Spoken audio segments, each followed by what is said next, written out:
ప్రభునేసు క్రీస్తు నామమున ఈ గ్రామంలో నివసిస్తున్న మీ అందరూ కూడా శుభాభివందనలు తెలియజేసుకుంటా ఉన్నామండి.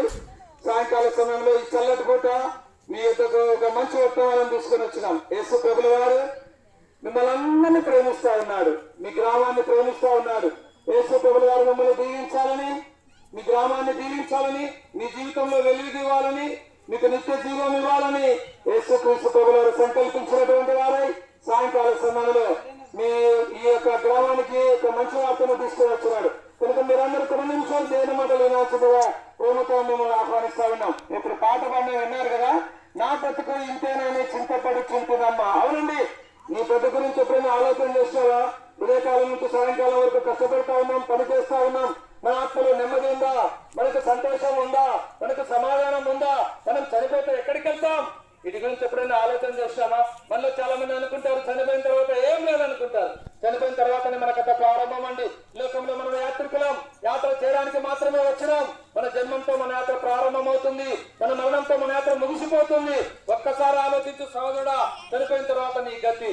మానవునికి దేవుడు 2 మార్గాలు సిద్ధపరిచినాడు. ఒకటి పరలోకం, 2 పాతాళం. దేవుడు మానవునికి పరలోకం సిద్ధపరిచినాడు. కనుక మానవులైన అందరూ కూడా పరలోక రాజ్యం చేరాలని దేవుని యొక్క ఆశ మనకు కూడా ఉంటుంది కదా. మనందరం కూడా స్వర్గం చేరాలని మానవుడు ఎన్నో ప్రయత్నాలు చేస్తా ఉన్నాడు. అయితే వాటి ద్వారా మానవుడు స్వర్గరాజ్యం చేరుకోలేడు, వాటి ద్వారా పరలోక రాజ్యం చేరుకోలేడు. రంగురాల ఉంగరాల వలన మానవుడు పరలోక రాజ్యం చేరుకోలేడు. మాయలు మంత్రాల వలన పరలోక రాజ్యం చేరుకోలేడు. నీ యొక్క పుణ్యకార్యాలు, అన్నదానం, గోదానం, భూదానం, వస్త్రదానం, ఈ దానాలన్నీ మంచిగా కానీ వీటి ద్వారా నువ్వు పరలోకం చేరలేదు. నువ్వు పరలోకం చేరాలంటే నీ హృదయం పరిశుద్ధపరచబడాలా, నీ హృదయంలో ఉన్నటువంటి పాపం తీసేసుకోవాలా. అప్పుడు మాత్రం నువ్వు పరలోక రాజ్యానికి వెళ్తావు. కనుక నీ హృదయాన్ని శుద్ధి చేయడానికి యేసు ప్రభు 2026 సంవత్సరం క్రితం ఈ లోకానికి ఆయన దిగి వచ్చినాడు. యేసు క్రీస్తు ప్రభుల వారు పరిశుద్ధాత్మ ద్వారా మరియను కన్యక గర్భమందు కుమారునిగా ఈ లోకంలో జన్మించినాడు. యేసు క్రీస్తు ప్రభుల వారు పరిశుద్ధాత్మ ద్వారా జన్మించినాడు, పరిశుద్ధమైనటువంటి జీవితం జీవించినాడు, పరిశుద్ధమైనటువంటి మరణం శిలువలో ఆయన పొందినాడు. మనందరి పాపంలో కొరకు యేసు ప్రభు శిలువలో మరణించి సమాధి చేయబడి 3వ దినాన తిరిగి లేచినాడు.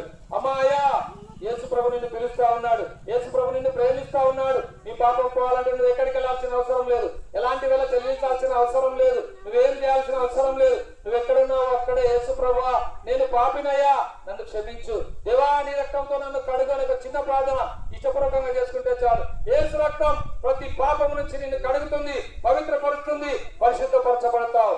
ఈ మాటలు మీ ముందు నిలబడి చెప్తున్నా. మేమందరం కూడా రకరకాల పాపంలో జీవించినటువంటి వారం. యేసు ప్రభు దగ్గర మా పాపం ఒప్పుకున్నాం. యేసు ప్రభు మా పాపాలు క్షమించినాడు, మాకు సంతోషం ఇచ్చినాడు, ఆనందం ఇచ్చినాడు, పాప క్షమాపణ ఇచ్చినాడు. మా గ్రామ వాస్తవ్యంలో మీరందరూ కూడా ఈ సంతోషం, ఈ ఆనందం పొందాలని సువార్తను మీదకు తీసుకొని వచ్చినాడు. నాకు కాదులే అనుకోవద్దు, వేరే వారికి అనుకోవద్దు, మరలా చూస్తాంలే అని అనుకోవద్దు, ఇంకా కొంతకాలమైన తర్వాత చూద్దాంలే అనుకోవద్దు. దేవుని వాక్యంలో రాయబడింది, నేడే నీ రక్షణ దినం, ఈ రోజే నీ రక్షణ దినం. ఈ మాటలు వింటున్న సోదరి సోదరుడా, ఇప్పుడే యేసు ప్రభువుని సొంత రక్షకులను అంగీకరించి పాపం నుంచి విడుదల పొందాలని ప్రేమతో మిమ్మల్ని బ్రతిమాలుకుంటా ఉన్నాం. హృదయనేశ్వరుని విశ్వాసం ఉంచండి, అప్పుడు మీరు మీ ఇంటి వారిని గొప్ప ఆత్మరక్షణ, పాప క్షమాపణ, పరలోక రాజ్యం మీరు పొందగలరు. యేసు ప్రభువు గురించి మీకు ఇంకా ఎక్కువగా తెలుసుకోవాలని ఆశ ఉంటే ఇక్కడే కులూరు గ్రామంలో ఆ యొక్క ఊరి ఫస్ట్లోనే వేసవ ప్రార్థన మందిరం ఉంటుంది. అక్కడికి మీరు ఎప్పుడైనా రావచ్చు, దేవుని వాక్యం వినొచ్చు. మీ అందరి కొరకు మేము ప్రార్థన చేస్తాం. మా ప్రార్థనలో మీరందరూ కూడా ఏకీభవించవలసిందిగా ప్రేమతో మనవి చేస్తున్నాం. అందరం మోకరిద్దాం.